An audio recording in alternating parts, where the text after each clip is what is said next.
Hey everyone, welcome to this channel the breath taker. तो कैसे हो मेरे दोस्तों। इस वीडियो में हम बात करने वाले हैं कि आपकी मैथ्स की टर्म 2 की क्या स्ट्रैटेजी रहनी चाहिए। ये वीडियो काफ़ी इंपॉर्टेंट होने वाला है बिकॉज इस वीडियो में हम बात करने वाले हैं कि किस तरीके से आप 95% स्कोर कर सकते हो and even 40 out of 40 score कर सकते हो। मैं आपके साथ एक फुल प्रूफ स्ट्रैटेजी शेयर करने वाला हूं एंड अगर आपने वो फॉलो कर लिया तो एक मैसिव इंप्रूवमेंट आपको देखने को मिलेगा अपने मार्क्स में। इस वीडियो में हम बात करने वाले हैं कि किस तरीके से आपको पढ़ाई करनी है, किस तरीके से आपको नोट्स बनाने हैं, किस तरीके से आपको रिवाइज करना है एंड कहां से आपको पढ़ना है। तो शुरुआत करते हैं। सबसे पहले यार सैंपल पेपर का मैंने ब्रेकडाउन किया है। आपको पता है इंटीग्रल्स में से 9 नंबर का है जिसमें से 3 क्वेश्चन आ रहे होंगे, 2, 3 और 4 के। एप्लीकेशन ऑफ इंटीग्रल 4 नंबर का जिसमें से आपका सिर्फ एक ही क्वेश्चन आएगा। डिफरेंशियल इक्वेशन 5 नंबर का है जिसमें से 2 क्वेश्चन आपके आएंगे, 2 और 3 के। वेक्टर 5 नंबर का है जिसमें से अगेन 2 क्वेश्चन आएंगे, 2 और 3 के। 3D आपका 9 नंबर का है जिसमें से 3 क्वेश्चन आएंगे, 2, 3, 4 के। और प्रोबेबिलिटी आपकी 8 नंबर जिसपे आपकी केस स्टडी भी आएगी। ठीक है, देखो अब बात आती है, ये तो मैंने आपको बता दिया ब्रेकडाउन की किस में से क्या आ रहा है। अब आपकी स्ट्रैटेजी क्या रहनी चाहिए, किस तरीके से आपको पढ़ना है, उसके बारे में डिस्कस करते हैं। पहले बात करते हैं कि पढ़ना कैसे है आपको। देखो फॉर एग्जांपल आप इंटीग्रल करते हो। जैसे आप इंटीग्रल करते हो तो आपको काफ़ी सारी टाइप्स मिलती हैं इंटीग्रल में। फॉर एग्जांपल लीनियर अपॉन में क्वाड्रेटिक मिलता है, लीनियर अपॉन में अंडर रूट क्वाड्रेटिक मिलता है, 1 अपॉन में एक्स की पावर n-1 टाइप मिलती है, एक आपको डिनोमिनेटर में sin 2x वाली टाइप मिलती है, एक आपको एक्स स्क्वायर अपॉन में एक्स स्क्वायर प्लस 1 और एक्स स्क्वायर प्लस 4 वाली टाइप मिलती है जिसको हम पार्शियल फ्रैक्शन से करते हैं। बातें समझ। तो आपको क्या करना है, जो भी डिफरेंट टाइप आ रही है जब आप क्वेश्चंस को सॉल्व कर रहे हो तो उसको एनसीईआरटी में आपको मार्क करना है। यस, आपको एनसीईआरटी में उन डिफरेंट टाइप्स को हाईलाइट करना है एंड उन क्वेश्चंस को हाईलाइट करना है जो आपको इंपॉर्टेंट लगते हैं। इसका फायदा क्या होगा मैं आपको थोड़ी देर में बताऊंगा। उसके अलावा आपको एक सेपरेट नोटबुक बनानी है अपने नोट्स के लिए। अब क्या करना है, जो भी आपको डिफरेंट टाइप आपको मिल रही हैं उसका आपको उसमें सोल्यूशन लिखना पड़ेगा। फॉर एग्जांपल लीनियर अपॉन में अंडर रूट क्वाड्रेटिक वाले को किस तरीके से सोल्व करना है, तो ये एक टाइप का सोल्यूशन हो गया। 1 अपॉन में एक्स की पावर n-1 वाली टाइप को किस तरीके से सोल्व करना है उसका एक सोल्यूशन हो गया।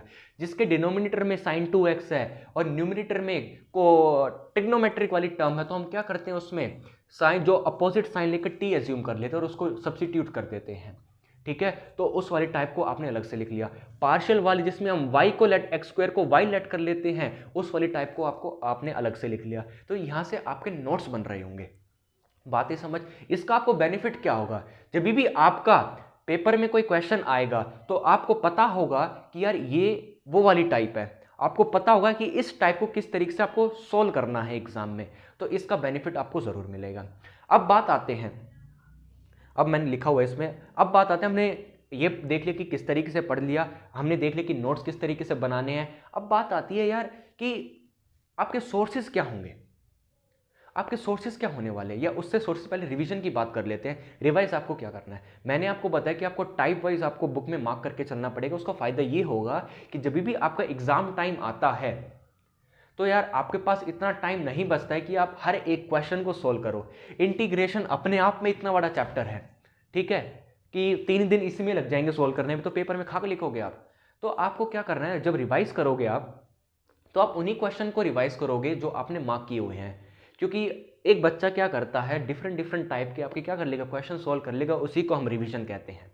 ठीक है, तो उसी को हम रिवीजन कहते हैं। तो आपकी जो रिवीजन होगी वो काफ़ी इजी हो जाएगी एंड जल्दी से आपकी जो प्रोडक्टिविटी होगी वो इंप्रूव हो जाएगी। आउटकम आपका ज़्यादा आ रहा होगा जब पेपर आ रहा होगा, रिवीजन बहुत जल्दी से आप कर पाओगे।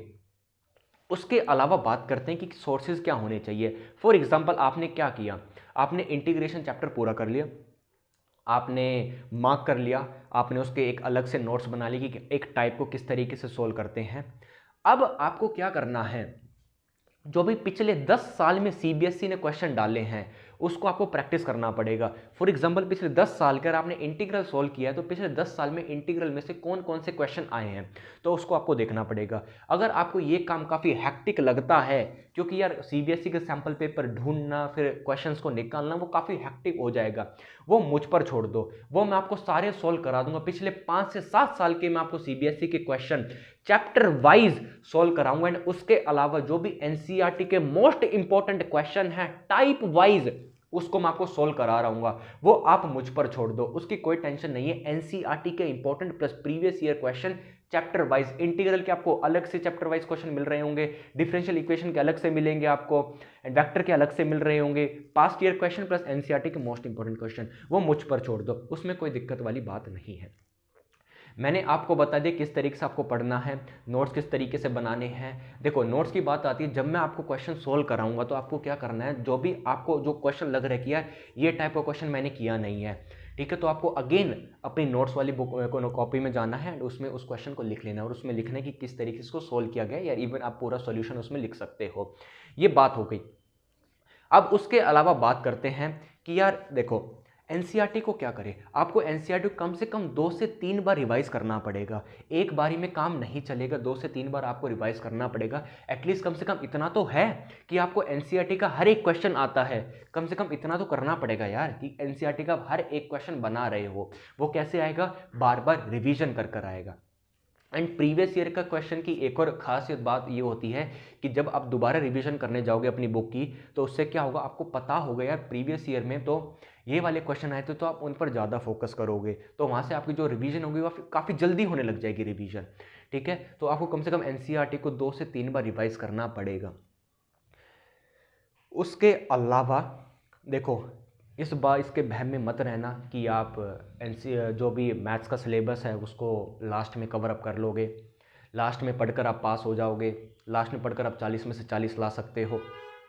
तो यार 2-3 घंटे की वन शॉट वीडियो देखने से कुछ नहीं होता, वो उनके लिए बेनिफिशियल है जिन्होंने ऑलरेडी पढ़ रखा है। तो ऐसे रिवीजन काम करते हैं वो 2-3 घंटे की वन शॉट वाली वीडियो। जिसको कुछ नहीं आता भाई उसको अभी से पढ़ना पड़ेगा, वो काफ़ी हेल्पफुल, ठीक है एक हद तक हेल्पफुल है, बट आपको एक अच्छा स्कोर करने के लिए आपको पढ़ना पड़ेगा।